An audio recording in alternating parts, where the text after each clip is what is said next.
예, 우리 엑츠스쿨 지금 4번째 강의인데요. 주제 선구 사도행전 1장 8절 다 같이 암송합니다.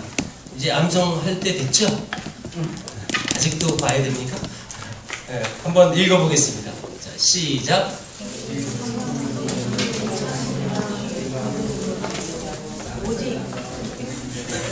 네, 다시. 자,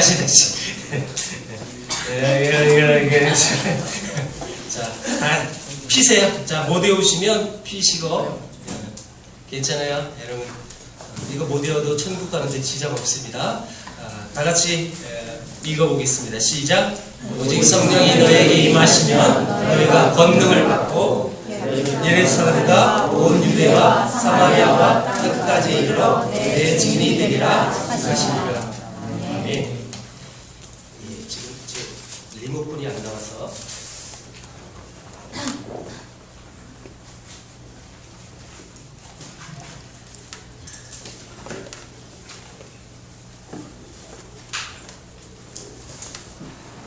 이거 어찌할까요? 잘 안 보이죠? 조명을 꺼보세요. 우리 이 프로젝트가 조금 오래됐어요. 이거 알 때가 된 것 같은데 좀 선명하지 않습니다. 우리 이 가운데 켜고 이쪽을 꺼보세요. 자, 지난주에 제가 그림 그려가면서 1차 선교 여행지를 우리 보았어요. 여러분 그 그림 혹시 집에 가서 복습하신 분 한 번 이상 해보신 분 손 들어보세요. 겸손해서 손 안 들지 말고요. 해보신 분 없어요? 그럼 전에 제가 꼭 연습하려고 그랬는데 이렇게 말하는 목사는 저는 어떻게 됩니까? 예, 기억 못해도 돼요? 자, 우리 대략적으로 이렇게만 가보세요. 1차 선교 여행지 여러분 이고니온, 루스드라, 더베 이 지역을 무슨 지역이라고 말했다고요? 갈라디아. 이 갈라디아 지역에서 복음을 전했던 사도 바울. 자, 여러분 다시 돌아와서 안식하고 2차를 곧바로 갑니다. 자, 2차 어딜 가죠? 갈라디아를 가요. 특별히 루스드라에서 누구를 제자 삼는다고 그랬죠? 디모데. 그래서 디모데가 합류가 되어서 이제 하나님의 그 비전을 마게도냐 환상을 보고 드디어 바울은 내가 복음 전할 곳이 아시아가 아니구나. 요 지역이 아니구나. 하나님의 뜻은 다른 데 있었구나. 땅 끝까지 복음을 증거하려고 하나님이 내가 모든 사역지 그 복음 전했던 그 통로를 다 막으셨구나. 어딜 가게 하시려고요? 드로아에서 어딜? 네, 빌립보. 그럼 이 드로아에서 봤던 그래서 처음 세워졌던 이 빌립보 교회가 세워집니다. 자, 여기까지 지난주에 했어요. 그쵸? 자, 여러분 이 빌립보 교회가 어떻게 세워지는지 여러분 대답해 주세요. 여기에 어떤 여자의 집에서 가정교회가 시작된 게 빌립보 교회입니다. 그 여자 이름은 뭘까요? 루디아. 루디아 그렇게 잘 대답을 하지? 나는 왜 대답을 못하지? 이런 친구들이 있을 거예요. 그쵸? 너무 실망하지 마세요. 성경 읽으면 다 알 수 있어요. 그리고 우리 학생들한테 목사님이 권면합니다. 요 다음 주까지 사도행전을 한번 정독해 보세요. 오늘 제가 이렇게 말씀드리고 나서 다시 한번 보시면 대략적으로 이렇게 눈에 들어올 수 있어요. 여러분 꼭 사도행전을 정독해 보세요. 빌립보 교회가 루디아 집에서 시작하는데, 자, 이 당시 성도가 누구였냐면 루디아였을 거예요. 그리고 사도행전에 보니까 성도가 구성이 되어지는 한 장면이 있는데 그게 뭐냐? 귀신 들린 여자를 만나요. 그래서 귀신 들린 그 여인을 보고 바울이 괴로워서 그 여인에 있는 귀신을 내쫓습니다. 죽게 하는 거예요. 내쫓았더니 그 귀신 들린 여자는 점치는 여자였거든요. 그 종을 부렸던 그 주인이 이제 내 종이 귀신 들려 점 봐가지고 돈 벌었던 그 주인이 열받는 거예요. 그쵸? 자기 수입원이 떨어지니까. 그래서 내 종의 귀신을 내쫓았던 바울을 고소합니다. 그래서 감옥에 갇혀서 두들겨 맞아요. 그래서 바울과 실라는 정말 고통스러운 그 가운데 속에 하나님의 복음을 전하고 있었지만 오히려 역경이 찾아옵니다. 아니 복음을 전하면 하나님께서 잘 그 길을 열어주셔야 할 텐데 오히려 사도 바울의 이 일행은요 오히려 어려움을 당하게 됐어요. 자, 그런데 이 바울과 실라의 아주 귀한 신앙의 모습이 뭐냐면 억울해져. 억울해. 굉장히 억울한 거예요. 근데 그 감옥 안에서 하나님을 찬양합니다. 그리고 그 하나님 앞에 기도합니다. 여러분 그랬더니 어떻게 일이 펼쳐져요? 옥문이 열렸어요. 여러분 이 옥문이 열리면서 또 기가 막힌 상황이 벌어지는데 제가 사도행전 강의할 때 이걸 몇 번 반복해서 우리 성도님들이 강조했고요. 우리 어린 친구들은 처음 듣는 친구들 많으니까 다시 한번 말씀드릴 거예요. 자, 옥문이 열렸어요. 잠에서 깼던 그 간수가 옥문이 열린 것을 발견합니다. 자, 우리 회장님 어디 있어? 중모? 네가 일반 상식으로 반응해줘. 옥문이 열렸다면 그 안에 죄수들은 어떻게 됩니까?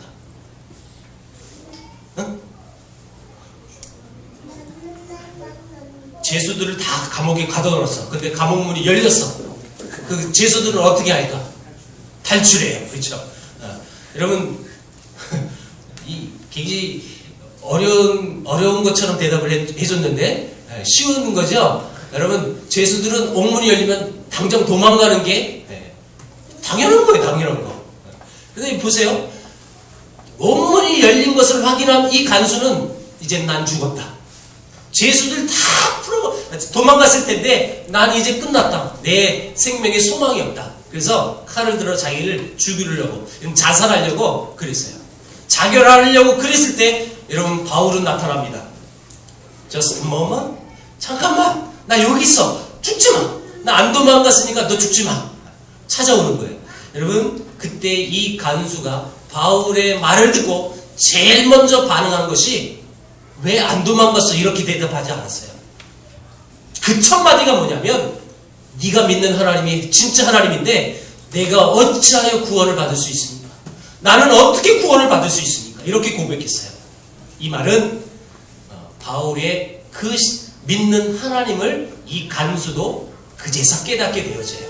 자기가 때리고 핍박하고 가둬뒀던 그 죄수가 옥문이 열렸음에도 불구하고 도망가지 않았다는 것을 발견하고 그 영혼은 변화가 되어지는 거예요. 여러분 신앙생활 속에 우리가 때로는 억울해요. 때로는 우리 주위 사람들에게 참 말 못할 만큼 정말 억울한 상황들이 많을 거예요. 제가 요즘 이렇게 우리 성도님들의 삶을 나누면서 그런 얘기를 많이 들었어요. 누구라고 얘기 안 하지만 여러분들이 제가 얘기하면 다 알 것 같은데 어떤 집사님은 수요예배 때 주차 때문에 굉장히 곤욕을 당했어요. 막 뭐라고 욕을 한 거예요. 그 사람이. 그 앞에서 무릎을 꿇었답니다. 저는요 속으로 참 잘하셨어요 라고 속으로 대답해 줬어요. 왜일까요? 억울하죠? 내가 욕먹을 만한 짓을 하진 않았어요. 나 때문에 이 일이 벌어지지 않았어요. 그 안에는 억울함이 있었을 거예요. 그런데 여러분 거기서 그대로 화를 내고 그대로 받아쳤다면 그리고 그렇게 받아친 사람이 교회 사람이라고 느껴졌을 때 분명히 그 사람은 교회를 안 다닐 거예요. 넌 크리스찬이에요. 그러니까 쌍욕을 하죠. 그렇죠? 혹시 여러분들도 쌍욕하세요? 그런 분들은 회개하세요. 분명히 그분은 교회 안 다녔을 거예요. 근데 억울하다고 이런 맞받아쳤다면 그래서 그 사람이 교인이라고 나중에 알게 됐다면 여러분 교인에 대한 인식이 달라지는 거예요. 여러분 세상 사람들도 교인에 대한 기대치가 있어요. 기대치가. 이런 관가해서는 안 됩니다. 교회 다니면 굉장히 착하고 뭐 이럴 것 같은 교회는 한 번도 지는 안 나가놓고 교회는 그럴 듯하다라고 생각을 하는 게 이게 세상의 기대치예요. 네, 억울했겠죠. 그런데 이게 진짜 신앙이에요. 여러분 이웃 간에도 마찬가지고 모든 전 분야에서 분명히 내가 억울해요. 그런데 그걸 참아내는 것. 내가 억울해서 이 감옥에 갇혔지만 도망가지 않고 그 자리를 지켰어요. 그랬더니 그 한 영혼이 변화되어지는 거죠. 이게 신앙이라는 거예요. 말로 복음 예수 믿으세요. 예, 이것도 전도예요. 그런데 여러분 그 말보다 더 여러분 영향력을 끼칠 수 있는 건 우리 삶입니다. 삶. 말로 표현할 필요도 없이 그대로 살아가는 거예요. 여러분 그랬더니 간수가 예수 그리스도의 사랑을 알고 또 그 집안이 이 바울을 초청하여 세례를 받게 되어지는 놀라운 변화의 역사가 이루어집니다. 여러분 그렇게 시작한 교회가 빌립보 교회예요. 자, 요 설명을 하는 이유가 있습니다. 다른 교회는 자세히 설명 안 합니다. 이 빌립보 교회의 시작점만 얘기하는데 사실 이 바울이 로마 시민권자라는 것 그 사실이 밝혀지면서 어려움 당할까봐 이 빌립보에서요 빨리 가라고 보내줘요. 약 3주 동안 머물렀어요.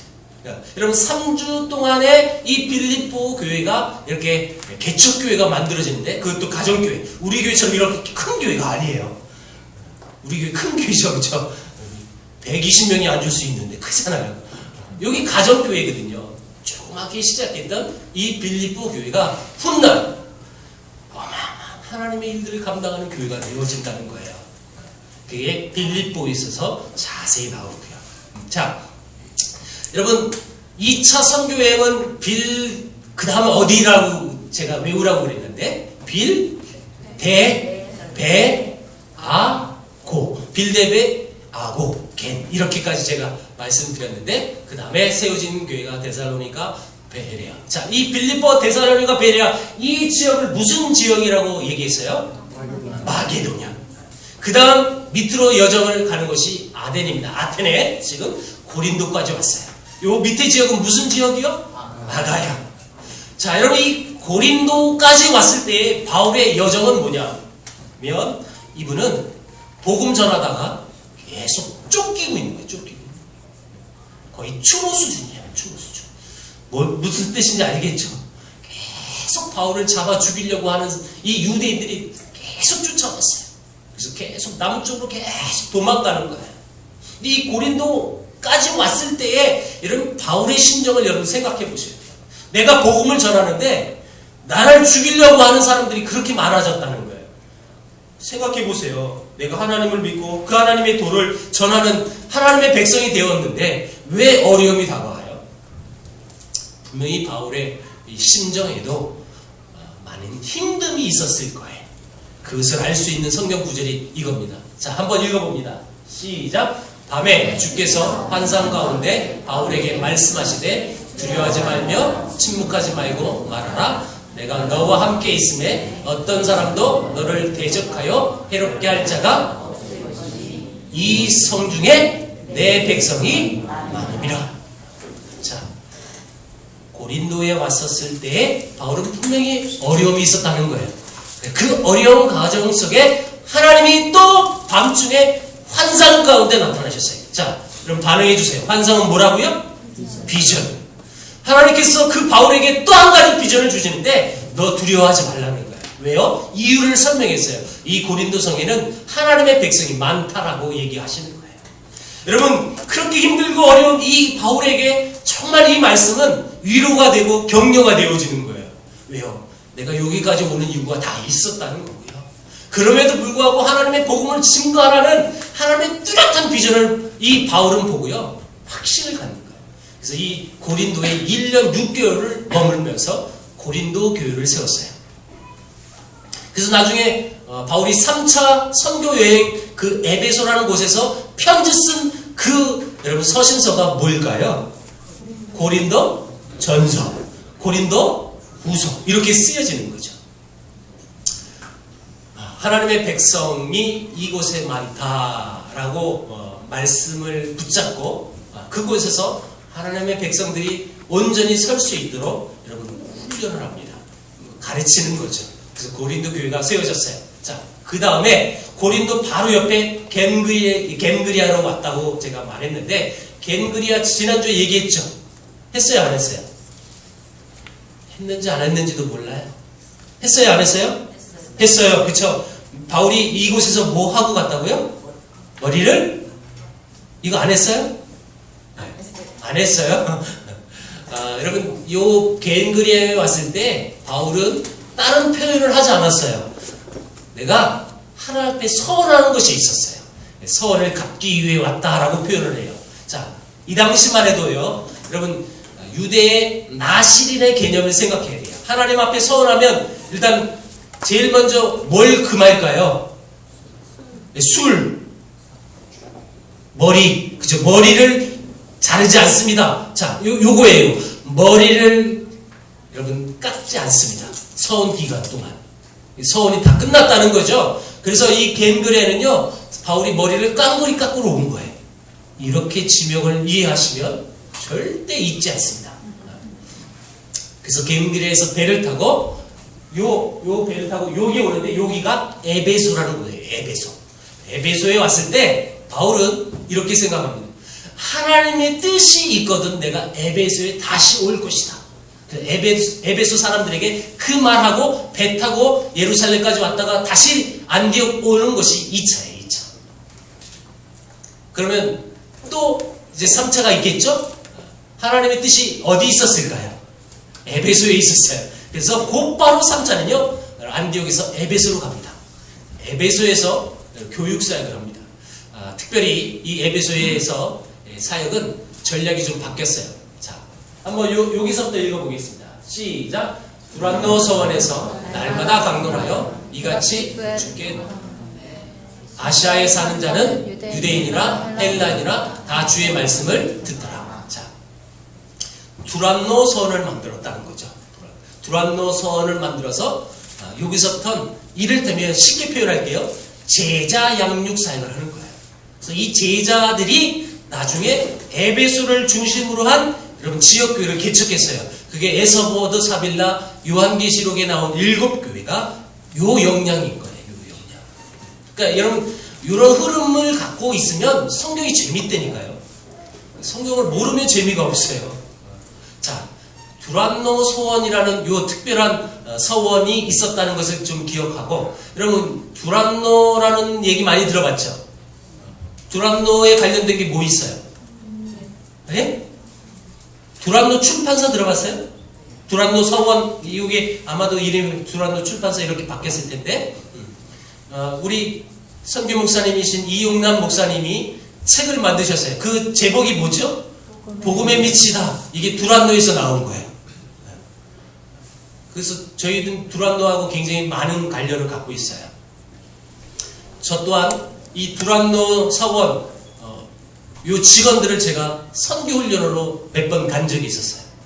하영조 목사님 살아계셨을 때 온누리 교회와 그리고 온누리 교회가 세운 출판사 그리고 CGN TV 그 방송국 직원들도 제가 강의하러 갔는데, 모든 직원은 선교를 왜 해야 하는지를 알아야 된다 해서 거의 반강압적으로 모든 전사원들을 교육시킨 게 있어요. 그 프로그램이 Y 미션이에요.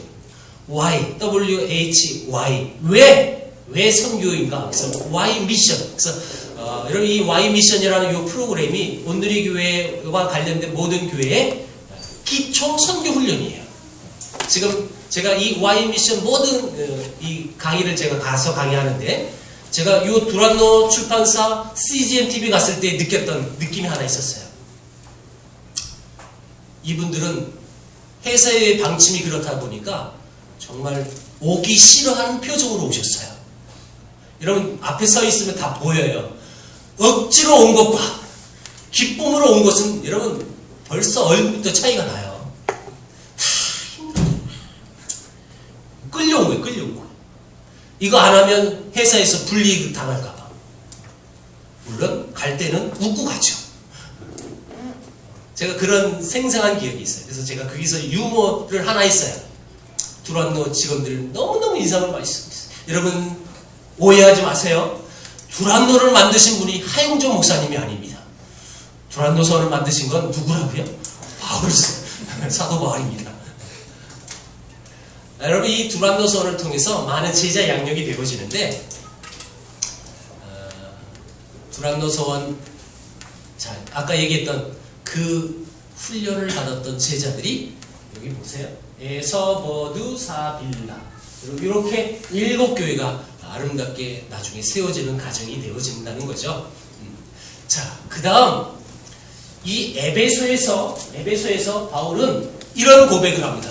저기 앞에 까만 글씨 보이죠? 같이 읽어봅니다. 시작. 로마도 보아야 하라. 바울이 굉장히 로마를 가고 싶었던 마음이 있었어요.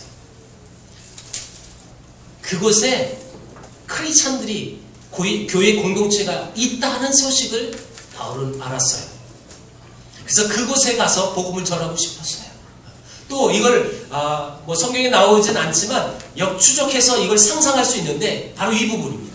자, 여러분 1장 8절에 주님의 비전은 어디까지라고 그랬다고요? 땅끝이에요. 이 당시 바울이 활동한 이 당시 가장 여러분 그 세계 속에서 가장 중심지가 어디였습니까? 로마였습니다.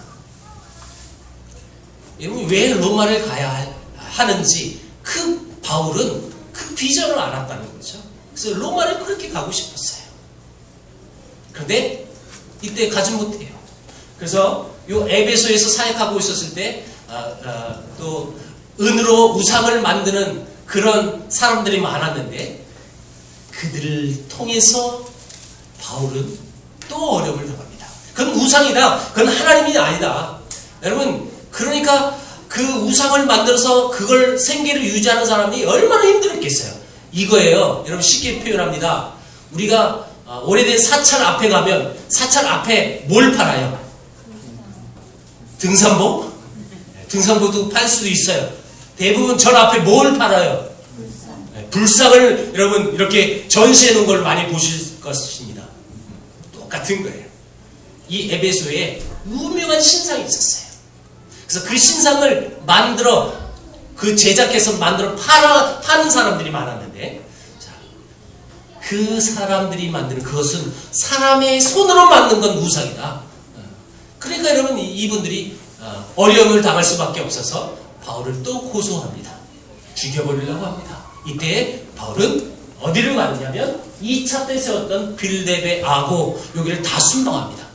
빌데베 아고까지 와서 배를 타고 에베소에 올라왔는데 이 오른 도중에 자기를 또 누가 죽이려고 했다는 이 정보를 들어요. 그래서 다시 거꾸로 다시 올라가요.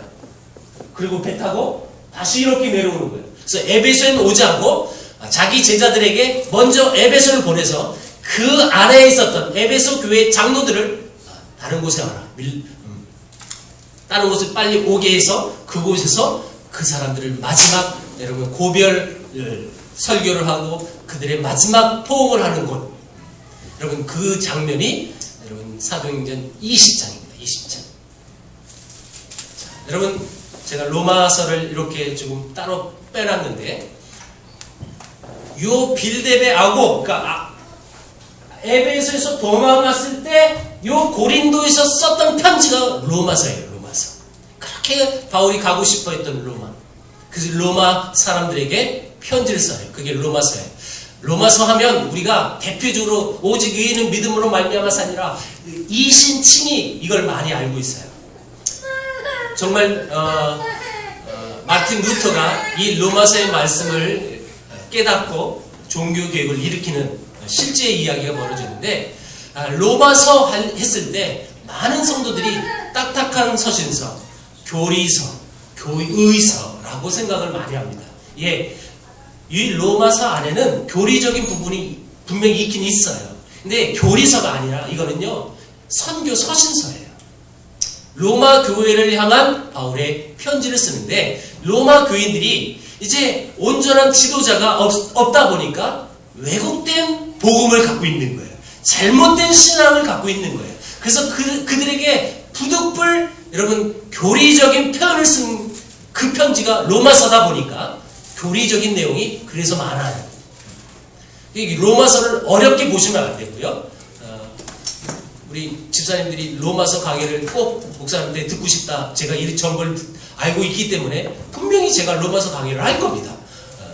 어려워요. 저도 모교에서 로마서 강의를 담임 목사님이 쭉 하셨는데 너무너무 많은 성도들이 자요. 딱딱하니까.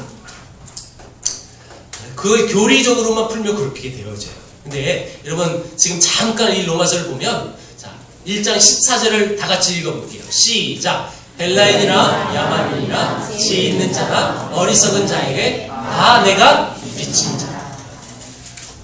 모든 열방 가운데 내가 빚진 자라는 거예요.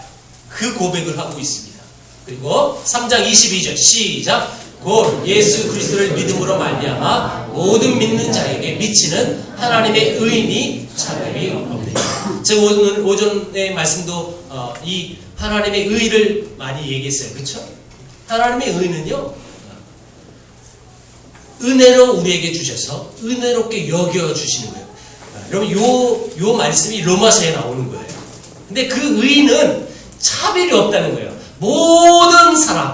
모든 사람에게 그 아름다운 은혜가, 이 사랑이 미칠 수 있다라고 말하는 거고, 자, 대표적으로 로마서 10장은 왜 우리가 선교를 해야 하는지를 명확하게 바울이 제시를 하고 있어요. 다 같이 읽어봅니다. 시작. 유대인이나 헬라인이나 차별이 없으리라. 한 분이신 주께서 모든 사람의 주가 되사 그를 부르는 모든 사람에게 부여하시도다. 누구든지 주의 이름을 부르는 자는 구원을 받으리라. 그런즉 그들이 믿지 아니하는 일을 어찌 부르리요? 듣지도 못한 일을 어찌 믿으리요? 자, 계속 있습니다. 전파하는 자가 없이 어찌 들으리요? 보내심을 받지 아니하였으면 어찌 전파하리요? 기록된 바 아름답도다. 좋은 소식을 전하는 자들의 발이여함과 같으니라. 아멘. 제가 다른 교회에 이렇게 말씀 전하러 갈 기회가 있을 때 요 성경 구절을 참 많이 이렇게 알려드리고 요 본문과 갖고 제가 설교를 많이 했어요. 왜요? 전파하는 자가 없는데 어떻게 그들이 주의 복음을 들을 수 있냐는 거예요. 자, 여러분, 그 앞에 바울이 구원받는 방법을 아주 쉽게 표현했습니다. 주의 이름을 부르는 자는 구원을 받으리라. 그런데 그 주의 이름을 한 번도 안 들어봤는데 어떻게 부를 수 있냐는 거예요. 그들이 들을 수 있다는 것은 그 누군가 그들에게 전파로 가야, 그래야 가능한데 또 그 전파하는 자를 보내주지 않으면 어떻게 가냐는 거예요. 그래서 이 좋은 소식을 전하는 이 자들의 발은 아름답다라고 표현하고 있는 거죠. 여러분, 이게 선교에 대표적으로 쓰여지는 성경 구절이에요.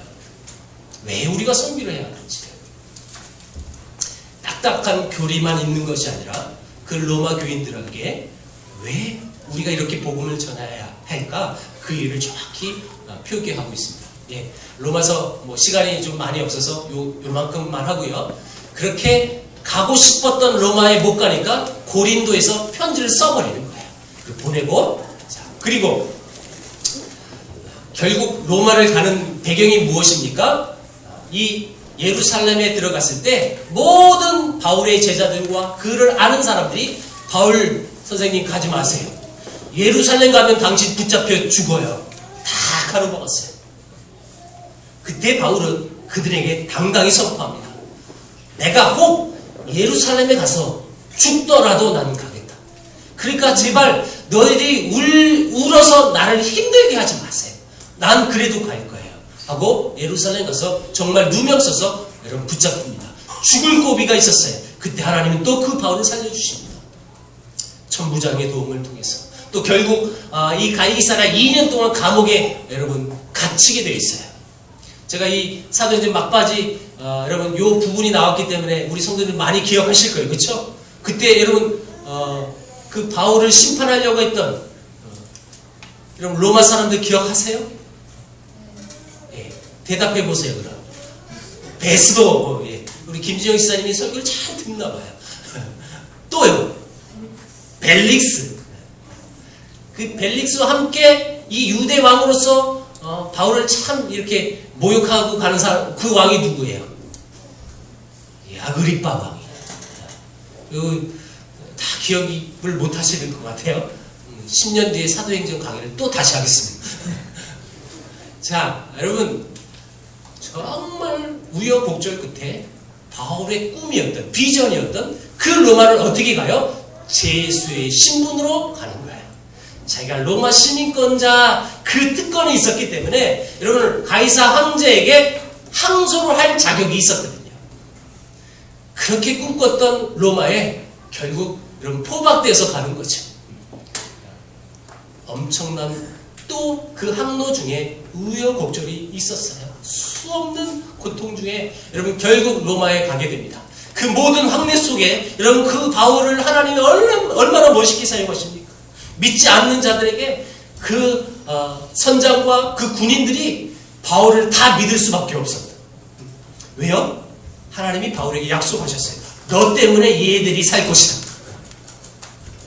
이 바울이 로마에 가야만 하는 이유가 있었기에 하나님은 그를 살려주셨고, 그리고 로마에 가서 직접 그 로마 성도들을 만나 복음을 전하기도 합니다. 물론 처음부터 마음껏 하는 것이 아니라 제수 신분이니까 감옥 안에서, 여러분 이 감옥 안에서 이 아름다운 서신서를 쓰는 것이 무슨 서신서일까요? 옥중서신. 자, 옥중서신 다 같이 우리 학생들만 읽어봅시다. 자, 시작. 빌립보서, 에베소서, 골로새서, 빌레몬서. 이게 로마 감옥 안에서 썼던 거예요. 여러분 빌립보 교회를 향하여 쓴 편지가 그럼 빌립보겠죠? 빌립보서겠죠? 에베소 교회에 썼던 편지가 에베소예요. 골로새, 여기는 어디냐? 여러분 에베소 근처예요. 그 아시아 중심이에요. 요렇게 생각하시면 되고요. 빌레몬, 여러분 빌레몬은 지역입니까? 사람이죠. 사람에게 편지 쓴 게 빌레몬서예요. 특별히 저는 이 빌립보서를 살펴보기를 원합니다. 그 감옥 안에서 사도 바울이 눈물로 그 빌립보 교인들을 떠올리면서 썼던 편지 한번 읽어봅니다. 1장 3절부터 시작. 내가 너희를 생각할 때마다 나의 하나님께 감사하며 간구할 때마다 너희 무리를 위하여 기쁨으로 항상 간구함은 너희가 첫날부터 이제까지 복음을 위한 일에 참여하고 있기 때문이라. 너희 안에 착한 일을 시작하신 이가 그리스도 예수의 날까지 이루실 줄 우리는 확신하노라. 바울이 로마 감옥에 있었을 때 빌립보 교회 성도들이 정보를 들었어요. 우리 선교사님이 로마 감옥에 갇혔대. 그래서 그 성도들이 십시일반 아름다운 마음으로 기쁨의 여러분 헌물을 드렸어요. 그래서 그 헌금 가지고 빌립보 교회 담임 목사였던 에바브로디도가 그 헌금 들고 여러분 로마에 왔어요.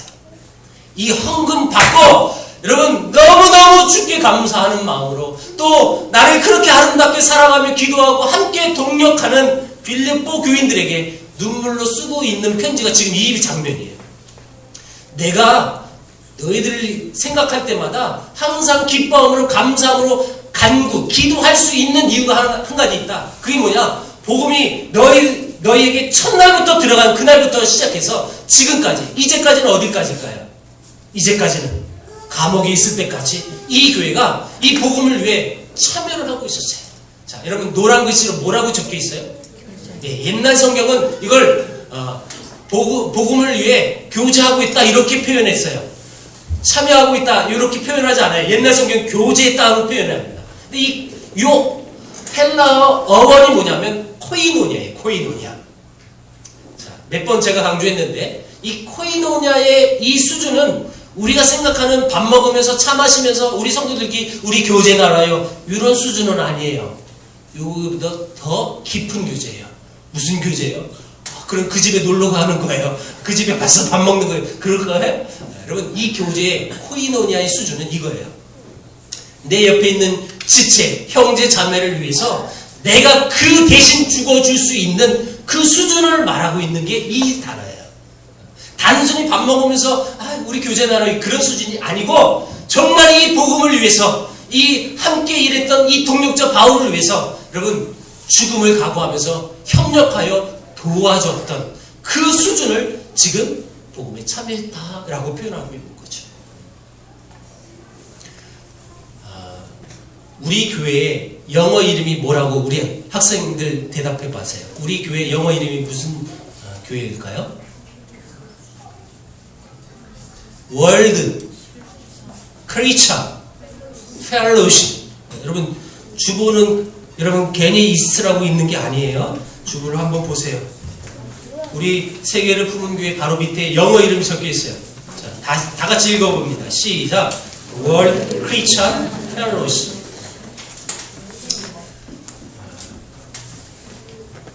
펠로우십이라는 단어는 요즘 많이 쓰지 않아요. 요즘은 파트너십이라는 단어를 많이 써요. 킹 제임스 버전 보면 이 펠로우십이라고 적혀 있고 요즘 성경은 파트너십이라고 이렇게 영어로 적혀 있을 거예요. 자, 뜻은 같습니다. 하나님의 복음을 증거하는 일에 여러분 함께 동력자예요. 동력자. 담임 목사가 독불장군으로 이렇게 나가는 것이 아니고 이 모든 일은요 함께 동력하는 거예요. 그래서 세계를 향하여 월드 크리스찬이 되어지는 그런 아름다운 동력자의 모임이라는 요 뜻을 갖고 우리가 WCF 영어 이름은 그렇게 불러요. 그래서 우리 홈페이지가 지금 제작되고 있어요. 우리 교회 홈페이지 영어 주소는 뭘까요? WCF 코리아 K가 돼요. 왜냐하면 이 세계를 푸는 교회가 우리 한국에만 있는 게 아니에요. 제가 몸담고 있는 WMC 제가 한국 대표예요. 필리핀에는요 또 세계를 푸는 교회가 있고요. 저 요르단에도 있고요. 다 있어요. 저 우리 베트남 거기도 세계를 푸는 교회. 근데 WCF가 다 약자도 동일하고요. 우린 한국이니까 K를 썼어요. WCF K .com ORG 치면 이제 나올 겁니다. 제가 정식으로 나오면 여러분들이 광고할 건데 우리 교회 이름은 여러분 이 빌립보서에서 따와요. 우리 교회의 정체성이에요. 여러분 이 교회 이름 가지고 우린 정체성을 갖고 있어야 돼요. 우리는 세계를 푸는 교회입니다. 그런데 이것을 혼자 하는 것이 아니라 함께 동력해야 가능한 거죠. 특별히 이 빌립보 교회가 어떻게 세워졌어요? 그렇게 아주 조그만 가정교회에서 시작한 개척교회였어요. 그런데 이 교회 성도들이 복음이 들어간 그날부터 내가 지금 로마 감옥에 있는 이 순간까지 이 복음에 그렇게 열심히 참여하고 있었다는 거예요. 그래서 나는 너희들 생각할 때마다 너무너무 기뻐.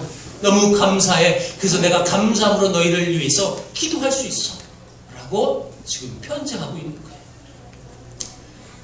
여러분 이 빌립보 교회가 어떤 교회였는지 고린도 후서에 보면 알 수 있어요. 자, 읽어봅니다. 시작. 형제들아, 하나님께서 마게도냐 교회들에게 주신 은혜를 우리가 너희에게 알리노니 반란의 많은 시련 가운데서 그들의 넘치는 기쁨과 극심한 가난이 그들의 풍성한 연보를 넘치도록 하게 하였느니라. 내가 증언하노니 그들이 힘들어할 뿐 아니라 힘에 지나도록 자원하여 이 은혜와 성도 섬기는 일에 참여함에 대하여 우리에게 간절히 구하니 우리가 바라던 것뿐 아니라 그들이 먼저 자신을 주께 드리고 또 하나님의 뜻을 따라 우리에게 주셨도다. 자, 형제들아, 하나님께 이렇게 아름답게 섬겼던 교회가 무슨 교회라고요?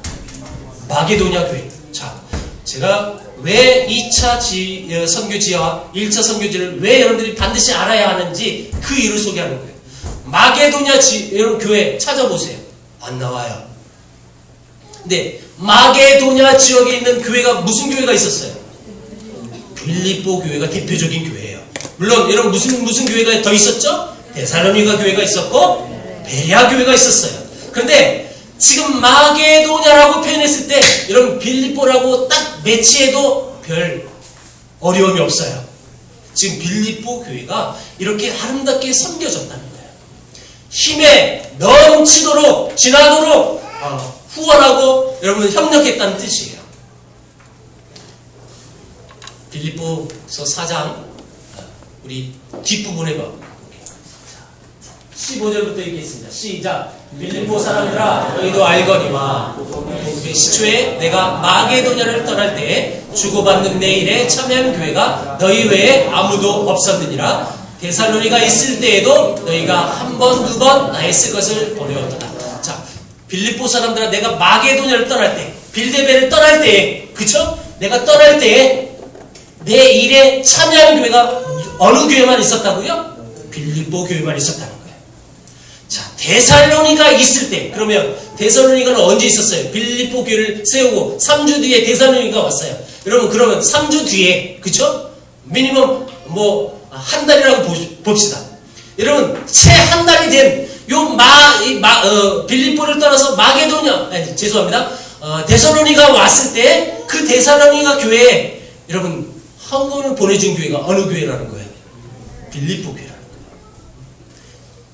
막 시작하자마자 그들도 어려웠을 텐데 여러분 이 바울 선교사님을 후원하는 교회가 됐다는 거예요.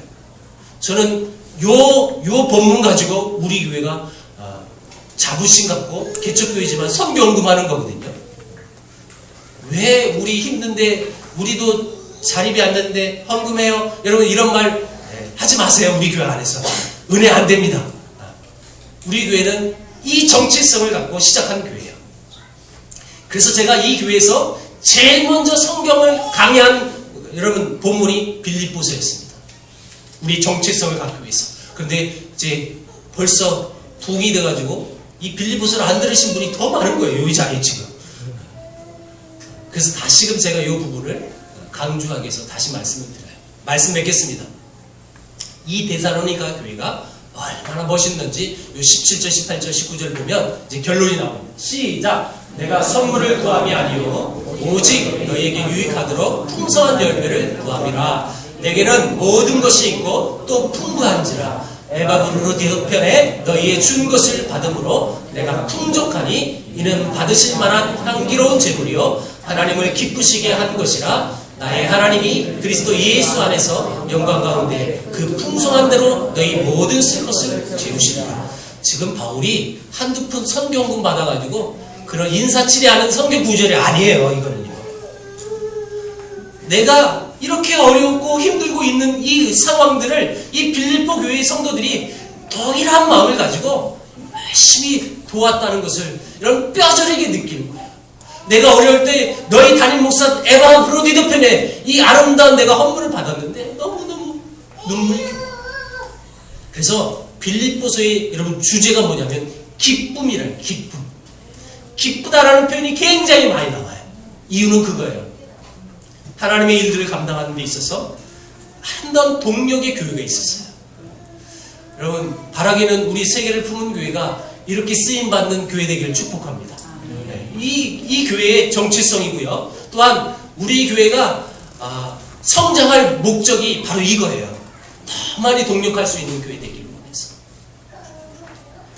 여러분 이 아름다운 정체성 꼭 잊지 마시고 우리 교회 영어 이름이 WCF라는 것도 한번 더 다시 한번 기억하면서 우리 교회가 이렇게 시작했구나.